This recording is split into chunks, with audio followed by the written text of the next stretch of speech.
नमस्कार। निःशुल्क ज्योतिष परामर्श केंद्र में आप सबका स्वागत है।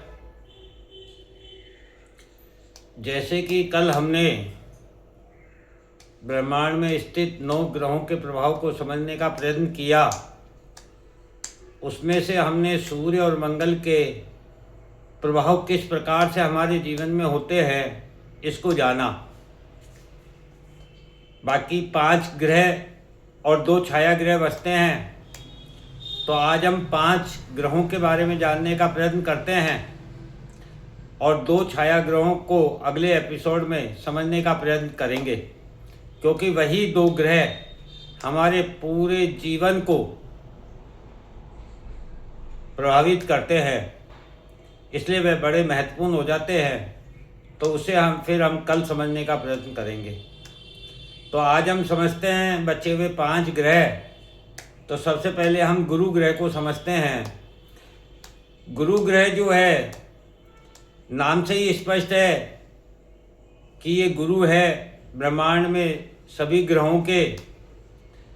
अतः यह हमें ज्ञान और जीवन जीने के लिए मार्गदर्शन करते हैं, वही गुरु होते हैं, जो अपने जीवन के अनुभवों से हमें सही गलत, धर्म अधर्म, अच्छा बुरा समझाते हैं। वही गुरु होते हैं जो हमें जीवन जीने की राह दिखाते हैं। वही गुरु होते हैं जो हमारे जीवन में वृद्धि लाते हैं। वही गुरु होते हैं जो समाज को नीति नियम बनाकर देते हैं जीने के लिए। वही गुरु होते हैं जो अमृत दृष्टि रखते हैं, शुभता के कारक हैं। वही गुरु हैं जो प्रकृति और ब्रह्मांड का ज्ञान रखते हैं। वही गुरु है जो हमारे मन में स्थिरता ला दे, मन को शुद्ध एवं पवित्र बना दे। वही गुरु है जो हमें हर समस्या से निकालते हैं। वही गुरु है जो हमें आने वाली समस्या से बचाते हैं। वही गुरु है जो हमें जीवन में सब कुछ पाने की राह दिखाते हैं। वही गुरु है जो केवल देना जानते हैं, पाने की चाहत नहीं रखते हैं। वही गुरु है जो अपने पराये का भेद मिटाकर रिश्ते संबंध निभाना सिखाते हैं। वही गुरु है। इस प्रकार से गुरु हमारे जीवन में इस काम करते हैं। तो जहाँ भी हमारी कुंडली में गुरु स्थित हो, उस भाव से संबंधित हमें ये सभी चीज़ें देखने को मिलेगी। उसमें फिर राशि अनुसार परिवर्तन होगा और उस भाव से संबंधित प्रभाव उसमें आएगा। अब इसके बाद चंद्रमा ग्रह को समझते हैं। ब्रह्मांड में स्थित चंद्र ग्रह पृथ्वी का ही एक हिस्सा है, जो पृथ्वी के सबसे नज़दीक है एवं पृथ्वी पर अपना पूरा प्रभाव रखता है। यही कारण है कि पृथ्वी पर संपूर्ण जीव अपने मन के अधीन रहते हैं। मन हमारे जीवन का ड्राइवर है।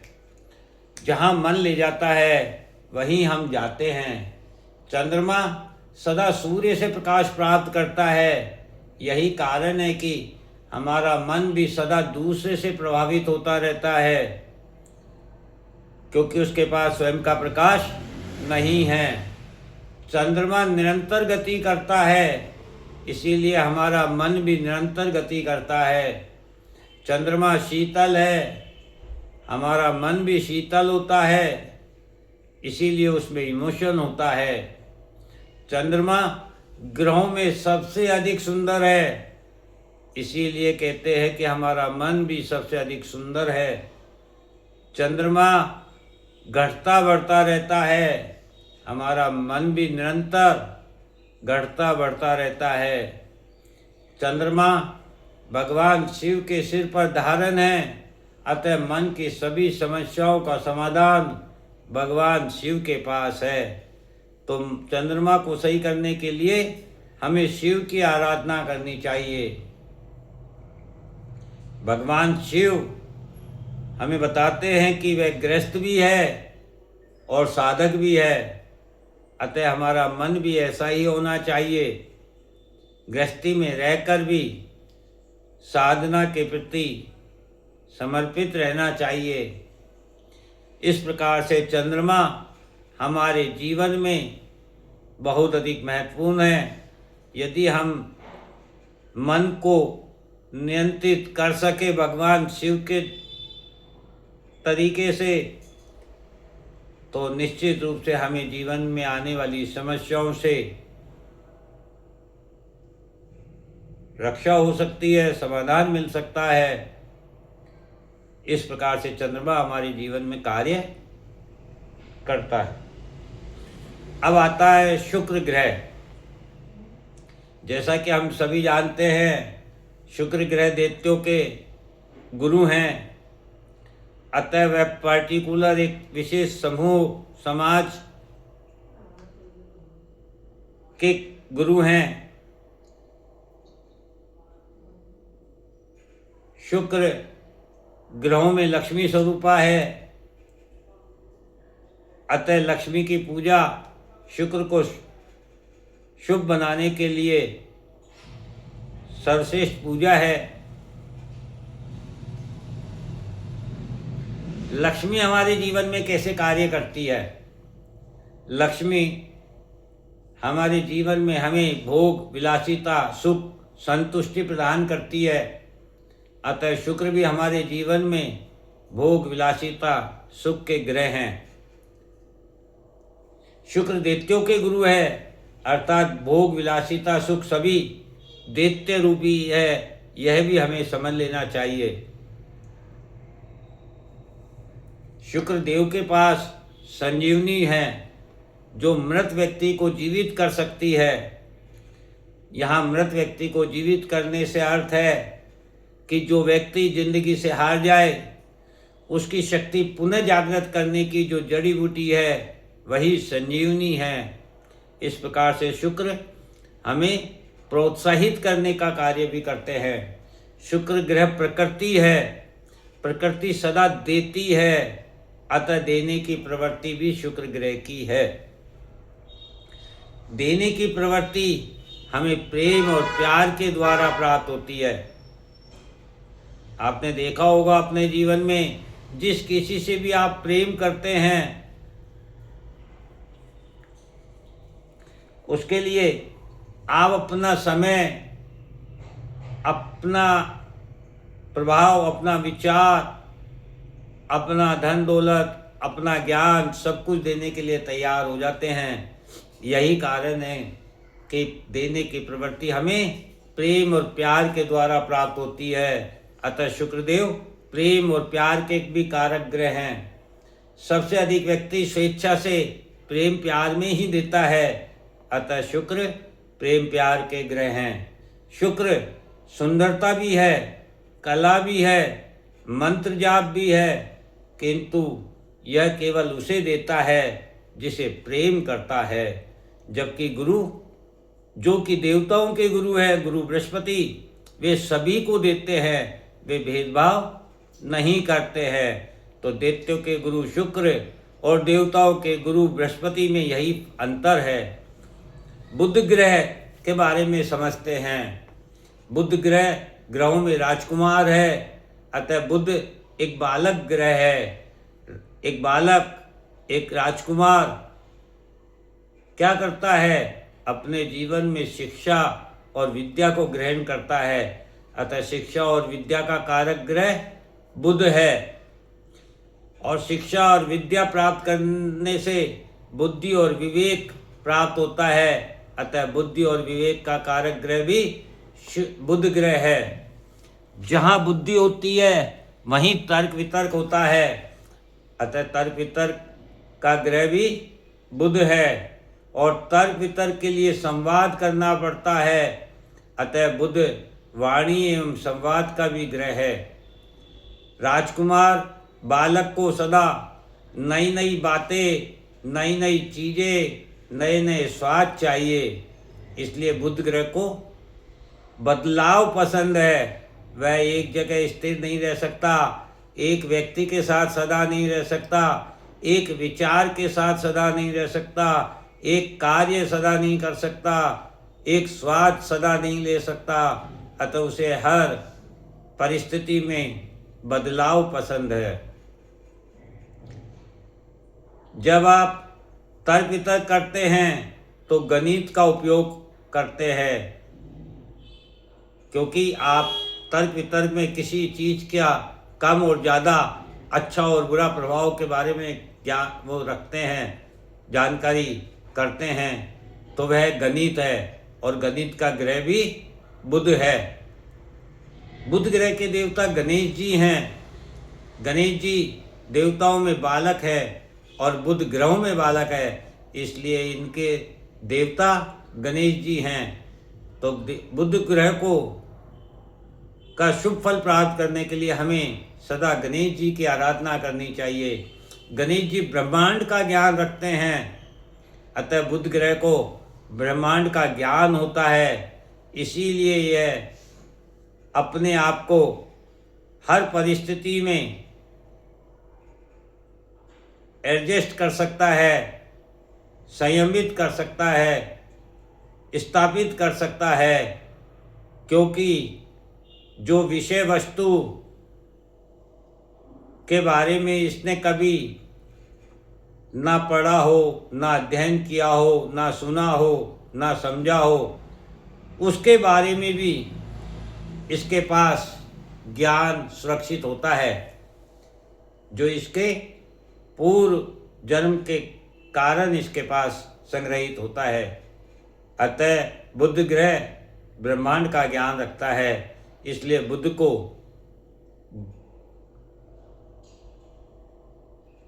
बुद्धि और विवेक, ब्रह्मांड की जानकारी का ग्रह भी माना जाता है।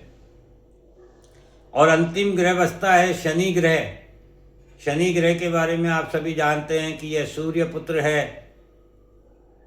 अतः सूर्य का गुण जो डेडिकेशन का है वह शनि में भी पाया जाता है।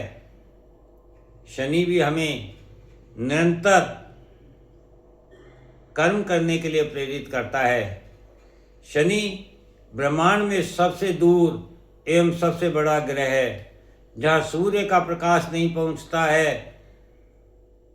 अतः यह ग्रह पिता से शत्रुता एवं दूरी का कारक ग्रह है। इस ग्रह पर जब प्रकाश नहीं है, अतः शनि अंधेरे का कारक ग्रह है और हमारा जीवन अंधेरे से प्रकाश की ओर जाना ही है। एवं वहाँ ऊर्जा नहीं होने के कारण शीतलता है और उसी शीतलता के कारण जल भी जम कर के बर्फ रूपी ठोस बन जाता है, ठोस पदार्थ बन जाता है। अतः शनि बाहर से सख्त एवं अंदर से नरम बनता है, नरम होता है। अब जो व्यक्ति बाहर से सख्त और अंदर से नरम हो, वही व्यक्ति सेवा कर सकता है।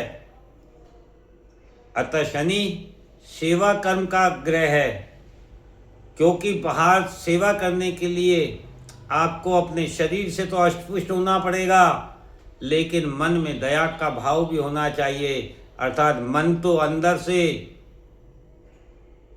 तरल हो, नर्म हो, शीतल हो और बाहर से शरीर शक्त हो, अष्टपुष्ट हो। न्याय करने के लिए भी आपको सख्त होना पड़ता है, रिश्तों का त्याग करना पड़ता है, भेदभाव को समाप्त करना पड़ता है। इसलिए शनि न्यायाधीश भी है। राजा तो एक ही होता है, अर्थात पूरे ब्रह्मांड में सूर्य राजा को दिखाता है और बाकी सभी प्रजा होती है। अतः सूर्य राजा है और शनि प्रजा है। शनि एकांत है। आप यदि अपराध करके जेल जाते हैं, बीमार होकर अस्पताल जाते हैं, नौकरी करने के लिए विदेश जाते हैं, तो वहाँ आप अकेले हो जाते हैं और मृत्यु के समय भी आप समाज से अलग हो जाते हैं, वहाँ भी आप अकेले हो जाते हैं। अतः इन्हीं सभी कारणों का ग्रह भी शनि है। साधना करके भी अब एकांत में जा सकते हैं, तो ये शनि का शुभ फल है कि आप साधना कर सकते हैं। शनि कर्म के कारक ग्रह है और कर्म सदा हमें सेवा बताता है, सेवा सिखाता है। हमारा कर्म मानव सेवा रूपी होना चाहिए। इसलिए शनि कर्म के कारक ग्रह है और कर्म फल के दाता है, न्यायाधीश हैं। इसीलिए शनि से हम लोग डरते हैं, क्योंकि हम प्रकृति के नियमों में कभी नहीं बंध कर रहते हैं। हम सदा उन नियमों की अवहेलना करते हैं, अपने स्वार्थ हित को पूर्ण करने के लिए दुष्कर्म करते हैं, लोगों से बुरा बर्ताव करते हैं। इसीलिए शनि हमें दंड देते हैं और इसीलिए हम शनि से डरते हैं। यदि हम प्रकृति के नियमों का पालन करें, यदि प्रकृति के सिद्धांतों पर चले, यदि हम सदा दूसरों की सेवा करें, यदि हम सदा अपने मन को निर्मल रखें, तो फिर हमें शनि भी शुभ फल प्रदान करेंगे। इस प्रकार से आज हमने 5 ग्रहों का अध्ययन किया और अब तक कुल 7 ग्रह जो ब्रह्मांड में स्थित है उनका अध्ययन किया। अब शेष 2 ग्रह छाया ग्रह बचते हैं, वे है राहु और केतु, जिनके बारे में हम अगले एपिसोड में जानेंगे, क्योंकि वह जीवन के जानने के लिए अत्यंत महत्वपूर्ण ग्रह है। और इस प्रकार से हमने सबसे पहले भावों को समझा था, भावों के प्रभाव को समझा था। फिर उसके बाद हमने 1 से 12 नंबर तक की राशियों के प्रभाव के बारे में जाना। अब हम ग्रहों के बारे में जान रहे हैं और इसके पश्चात फिर हम उदाहरण स्वरूप इसके प्रभाव को भी समझने का प्रयत्न करेंगे। जय हिंद, जय भारत।